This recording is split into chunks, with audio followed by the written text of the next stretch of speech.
સુરતમાં શિક્ષણ સમિતિ પાસે નથી પોતાનું મકાન, ત્યારે સુરત શિક્ષણ સમિતિ રામ ભરોસે ચાલી રહી હોવાનું સામે આવી રહ્યું છે। મનપા સંચાલિત શિક્ષણ સમિતિ પાસે શાસનાધિકારી પણ નથી, ત્યારે ₹1200 કરોડનું બજેટ ધરાવે છે સુરત શિક્ષણ સમિતિ।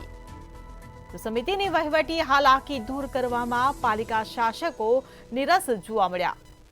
તો જર્જરિત શાળામાં ચાલતી કચેરીમાં થાય છે 359 શાળાનું સંચાલન, ત્યારે ઇન્ચાર્જ અધિકારીથી ચાલી રહ્યું છે શિક્ષણ સમિતિનું ગાડું। વડી કચેરીની બિલ્ડિંગમાં બીયુસી એનઓસી મુદ્દે પણ શંકા કુશંકા સેવાઈ રહી છે। સમિતિને 25 વર્ષમાં માત્ર 4 વર્ષે જ કાયમી શાસનાધિકારી મળ્યા।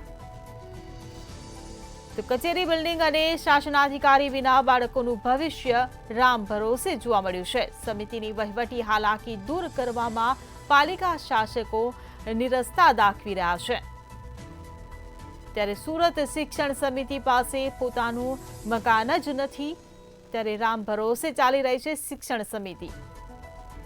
સંવાદદાતા રાબિયા સાલે આપણી સાથે જોડાઈ ગયા છે। જે રાબિયા, સુરત શિક્ષણ સમિતિ જાણે રામ ભરોસે ચાલી રહી હોય તે પ્રકારની ઘટનાઓ સામે આવી રહી છે, શું વધુ વિગતો? સુરત મહાનગરપાલિકા સંચાલિત જે શિક્ષણ સમિતિની શાળા છે એમની પાસે પોતાનું જ ભવન નહીં હોવાનું સામે આવ્યું છે। શાસન અધિકારી પણ એમની પાસે નથી, તો સાથે 1200 કરોડનું બજેટ સુરત મહાનગરપાલિકા સંચાલિત શિક્ષણ સમિતિ શાળા ધરાવે છે। સમિતિ વહીવટી હાલાકી દૂર કરવા માટે શાસકો જ નહીં હોવાનું પણ સામે આવી રહ્યું છે। જર્જરિત શાળામાં એક તો સ્કૂલો ચાલે અને પાછી બાળકોના ભવિષ્ય જે છે એ પણ અધ્ધરતાલ જોવા મળી રહ્યા છે। સુરત મહાનગરપાલિકા સંચાલિત જે સમિતિની શાળા છે એ 359 શાળાનું સંચાલન ચાલે છે।